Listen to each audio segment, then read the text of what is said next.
Umiinit at nagsasagutan na si Senate President Escudero at saka ho si Minority Leader Senador sino ito? Coco Pimentel. Talaga lang Eto, pakinggan po ninyo ilang porsyon tungkol dito sa pinag-uusapan nila. Mainit na balita. Ako kasi hindi ako nakatingin sa mood nakatingin ako sa obligation How you understand the Constitution. Coco Pimentel yan. Sinabi ng Constitution. Nagsenador ka pa. Yeah. Ayaw mo palang mag-judge sa impeachment. Yeah, but we Kasama na yun sa job description mo. Nung umpisa pa. Senator Coco mismo nang galing, di ba? Yeah. Wala sa Constitution yun. Ang nakalagay, Escudero. shall proceed with trial forthwith. Kailangan may sesyon ang Senado, kailangan may sesyon ang Kongreso, bago kami makapag-convene ng impeachment court. May pressure ba sa akin? Wala. Baliwala sa akin at hindi bali sa akin ang anumang opinyon o suwestyon o pagtulak ng mga partisano. Sino mang pabor sa impeachment o tutol sa impeachment, hindi matimbang ang opinyon para sa akin. Dahil patas, parehas at pantay namin tatratuhin itong impeachment at kasong ito nang walang pinapaboran, walang tinititigan, walang tinitingnan lara.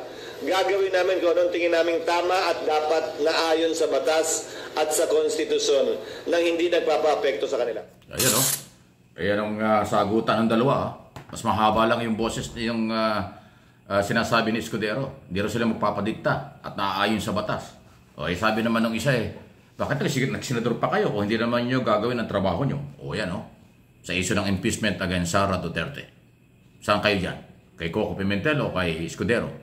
Sabi ni Coco Pimentel, umaksyon na tayo ngayon dahil sinasabi ng saligang batas, sa oras nating matanggap ang article of impeachment, magkaroon tayo ng impeachment court, then trial. Sabi ng isa, hindi. Walang session ngayon, nakarecess ka tayo. Okay? Sumunod tayo sa proseso. So yun ang sinasabi ni paulit-ulit. Nagagalit na nga siya. Wala daw pwedeng dumikta sa kanya, wala daw siyang pakialam sa opinyon ng iba. At paniniwala ng iba. Ang tigas ng ulo ni Escudero. Wala daw siyang pakialam sa opinion ng iba. Ang kanyang paninindigan, ang kanyang paniniwala na walang impeachment dahil nakareses ang Kongreso. Wow! Kasi ang gusto ko kasi ni Coco Pimentel as minority leader, mag-umpisa na tayo next month, sa Marso. Kasi panahon na ito. Kailangan ng gawin. Pero yun ang sinasabi ng Senate President Escudero. Hindi. Nakareses nga tayo Sa June tayo magsisimula. At sa next Congress na ang pagpapatuloy nito. Ayan So, yan na nga. Umiinit na sa pagitan po ng dalawang senador. Parehong abogado. Pareho ring Senate President. Kasi si Coco Pimentel dati ring Senate President. Ito naman si Escudero, abogado. Siya rin ang kasalukuyang Senate President. Mabigat. Ngayon pa lang kita na natin. May katigasan ng ulo. Sa aking opinion ito. May katigasan ng ulo ni Escudero. Wala daw siyang pakialam. Parang may pagka-arrogante na dating. Wala daw siyang pakialam kahit na anong opinion ng iba. Ang kanyang pinaniwala, ang kanyang paniniwala, recess kami ngayon, hindi pwede mag-trial. Wow. Hindi ko na alam kung ano sasabihin dito kay Escudero. Pero tama lang yan. At least nalalaman din po natin. Kaya ako binabalita ito. Huwag kayong magsasawa. Nalalaman natin ang galaw nitong mga senador sa kasalukuyan. At ang taong bayan pa rin na makakapag-decide. Sino ang kanilang iboboto sa Mayo, this coming May, national and local election. At ang kanilang iboboto sa next election sa 2028 na mga senador. Si Escudero hanggang 2028 pa ito na senador. Si Pimentel naman tapos na ang kanyang term sa June 30. Tumatakbo na ngayong congressman ng Marikina. Okay? Pero ang dapat ay pag-usapan ay ang kanilang obligasyon ngayon. Kasi sila ay senador ngayon. Sabi ng saligang batas, dapat ang impeachment court ay ginagawa na. Nagtatrial na. Kasi yan ang impeachment process from Congress to Senate, then trial. Anyway, so nasa korte na ho kasi itong usapin ito. Meron nagpetition for mandamus. Hiniling nila sa Supreme Court na atasan at sabihan kung kinakailangan ang mga senador ng Korte Suprema na naaayon sa batas ang impeachment. Dapat kaagad-agad gawin. forthwith. Kailangan doon kaagad-agad. Meron namang isang petisyon, ayun, suntok sa buwan yun. Yun naman yung kampo ni Duterte. Ang petisyon naman i-TRO, ibaliwala yung impeachment. Malabong-malabo yun. Kahit sinong abogadong tanongin ninyo, malabo yun sa sabaw. Malabo pa yan sa sabaw ng pusit mangyari. Kasi ang impeachment ay naaayon sa saligang batas. Tapos sasabihin ng kailang kampo, i-TRO, pigilan, at illegal daw yung impeachment. Paano mangyayari yun? Hindi pwedeng gawin ng Supreme Court yun dahil alam ng Supreme Court na naaayon sa saligang batas ang impeachment process from Congress to Senate. O tapos ngayon, haharangin. Alam naman natin kaya hinaharang yan. Aking opinion lang ito. Kaya hinaharang ng kampo ni Sara Duterte kasi alam nilang napakalakas ng ebidensya. Betrayal of public trust. Yung 7 na article of impeachment, lahat malakas sa akin pong paniniwala. Dahil naglabasan ng ebidensya yan. Hindi naman natin aalamin kung ano ebidensya eh. Alam na natin lahat yan dahil lumabas yan sa mga public hearing sa Congress.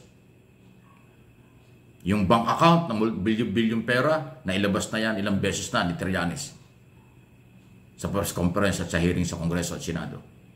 Yung confidential fund, intelligence fund, ilang beses na rin pinag-usapan sa committee hearing. Yung pagmumura at pagbabanta sa buhay, kinasuhan na nga at yan ay on record, authentic. Ibig sabihin, lehitimong video at audio galing kay Sara yung pagmumura at pagbabanta sa buhay ng Pangulo. Yung panunuhol ng 50,000 pesos per month doon sa mga opisyalis ng DepEd, may resibo, may complainant. Undersecretary Mercado nag-expose niyan na tinanggal ni Sara sa DepEd. Yung 612 million pesos na confidential fund na binigay daw sa mga acknowledgement receipt kina Mary Grace Piatos, Kokoy Villamin at marami pang iba. 4,000 ayon sa COA, 4,000 acknowledgement receipt. Sabi ng Philippine Statistics Authority, karamihan doon o halos lahat. Walang birth certificate, walang marriage contract, walang death certificate. Ibig sabihin hindi tao, hindi Pilipino. Kasi kung Pilipino ka, may record ka dapat sa Philippine Statistics Authority na dating NSO. Yun yung mga ebidensya niya. At yung volume ng pera na may bank account, yun ang mabigat. Isa sa pinakamabigat. So, dun po sa impeachment, pag natuloy ang trial, isa o dalawa lang ang mapatunayan. Guilty na. Tanggal na si Sara. Removal. Ang impeachment naman po ay to remove the office. Ang mga impeachable official pag napatunayan. Then ban sa any public office. Yan po yung kaparusahan. Walang kulungan dyan. Walang pagkakulong. Makukulong lang kapag nag-file ng kaso sa korte, then ang korte nang bahala. Pero mahabang proseso yun. Yung mga criminal cases, ang kaparusahan nun ban din sa any public office. Pero matagal pa yun. Pero sa impeachment, after ang trial at magdesisyon at halimbawa guilty si Sara, automatic ban sa any public office, elected, appointed, anumang posisyon, at tanggal sa posisyon as Vice President. Yun po yun. Kaya sa tingin ko, opinion ko ulit, sabi ko, iyon ang isa sa way ng Duterte ka.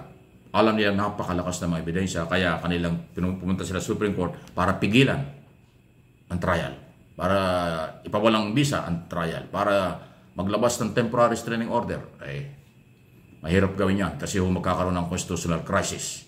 Hindi pwedeng mag-away ang legislator at ang judicial body dahil lang sa isang tao o isang pamilya. Pangangalagaan ng Korte Suprema ang lakas ng demokrasya, lakas ng saligang batas, lakas at kapangyarihan ng separation of power between executive, legislator at judicial. Ayan po, abangan ninyo. Please like, share ng video. Paki-forward po ninyo sa lahat ng inyong mga kaibigan sa buong mundo para malaman kung ano ang totoo. Huwag kayong mawala. Mag-subscribe kung hindi pa sa aking mga channel. MA Pinoy TV, ito yon. At yung Mike Abby Opinions, yung isang channel natin.